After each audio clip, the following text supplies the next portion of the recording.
क्या आपने कभी ध्यान दिया है कि एक ही स्त्री जो 30 की उम्र तक हर किसी को खुश रखने में लगी रहती, वही 40 के बाद अचानक बदलने लगती।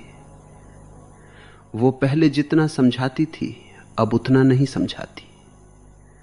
पहले हर बात पर सफाई देती थी, अब मुस्कुराकर चुप हो जाती। पहले उसे लोगों के बदल जाने का डर था, अब उसे अपने खो जाने का डर होता है।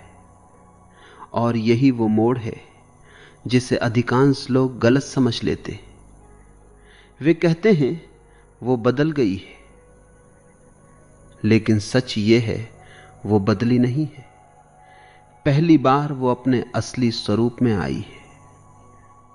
हर इंसान की जिंदगी में एक ऐसी उम्र आती है जब वो दुनिया की आवाजों से ज्यादा अपने भीतर की आवाज सुनने लगता है।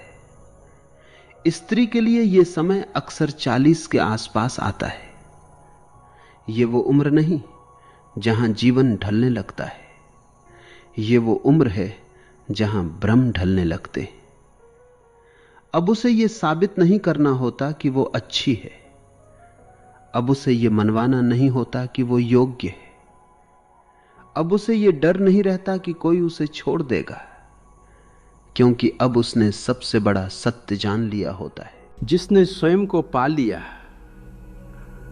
उसे खोने के लिए कुछ बचता ही नहीं।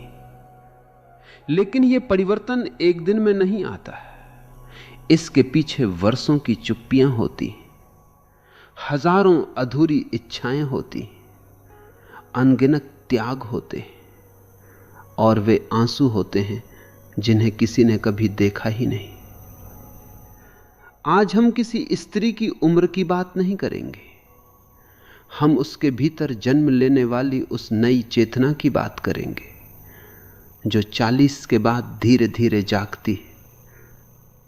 हो सकता है आप स्वयं उस उम्र में हो, या आपकी पत्नी, आपकी मां, आपकी बहन, या वो स्त्री जिसे आप कभी समझ नहीं पाए।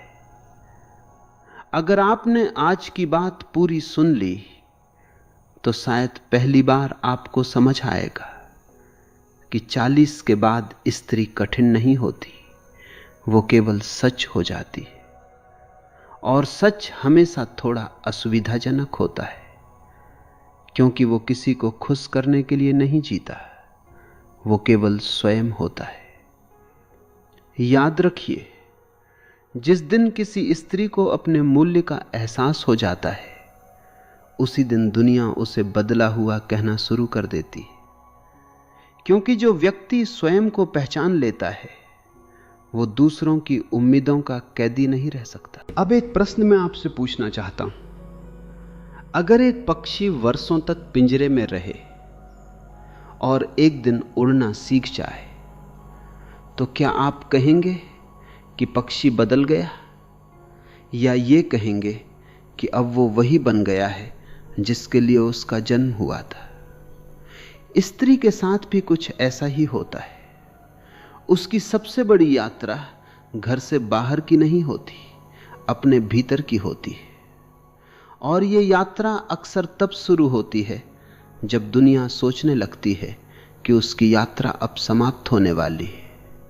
यही सबसे बड़ा भ्रम है, क्योंकि जीवन की सबसे सुंदर सुबह कभी कभी दोपहर के बाद शुरू होती है।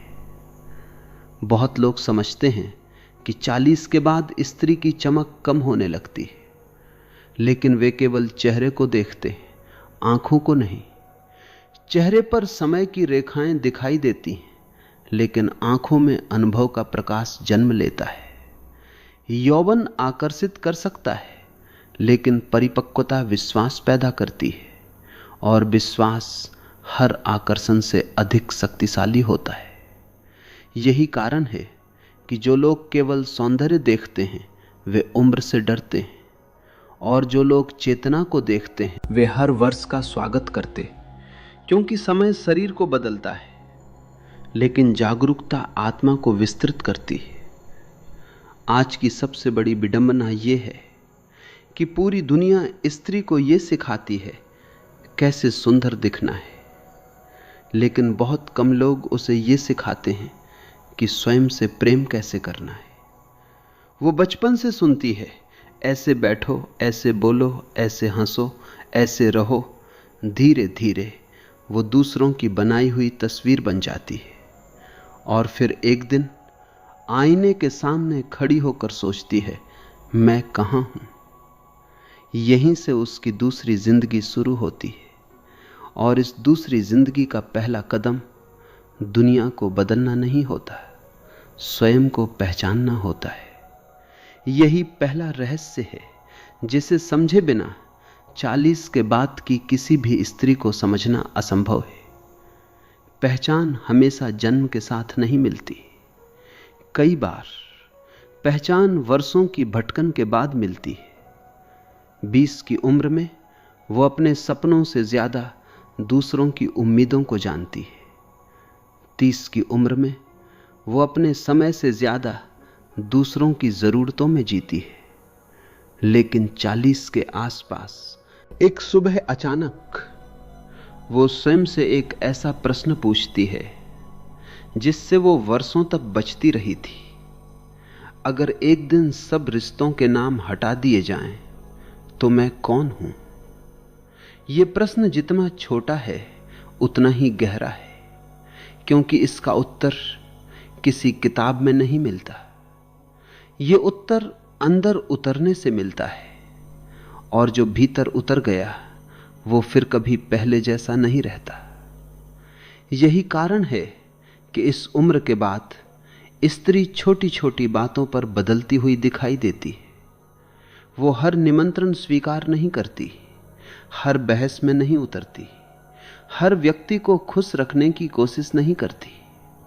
लोग सोचते हैं वो कठोर हो गई है, जबकि सच ये है वो पहली बार अपनी ऊर्जा की कीमत समझने लगी है।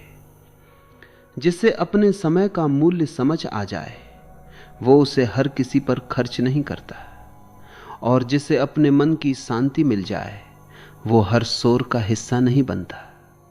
यही वो शुरुआत है जहां बाहर से देखने वालों को परिवर्तन दिखाई देता है, लेकिन भीतर एक लंबे अंधकार के बाद धीरे धीरे प्रकाश जन्म ले रहा होता है।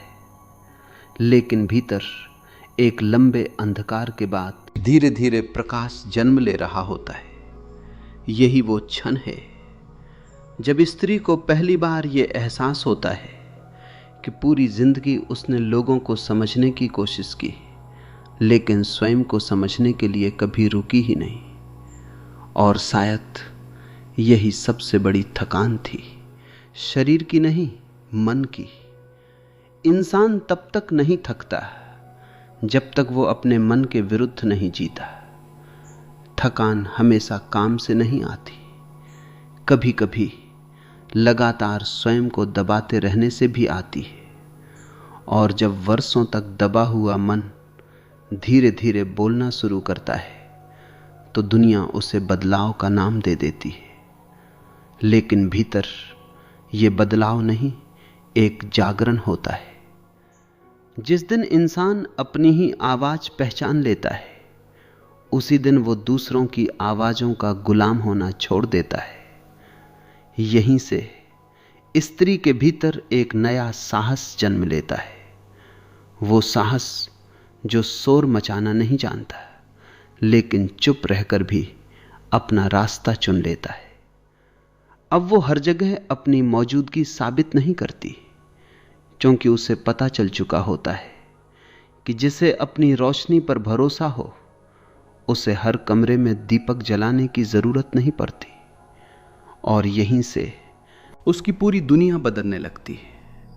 लेकिन यह परिवर्तन बाहर से नहीं दिखाई देता, ये भीतर की उन परतों में होता है जहां कोई दूसरा पहुंच ही नहीं सकता। यही कारण है कि बहुत से लोग उसके व्यवहार को देखते, लेकिन उसके भीतर चल रही यात्रा को कभी नहीं देख पाते। और यही यात्रा अब हमें समझनी है, क्योंकि अभी तक हमने केवल दरवाजा देखा है, उसके भीतर का संसार नहीं। अब आगे जो बात आने वाली है वही इस पूरी यात्रा की असली शुरुआत है।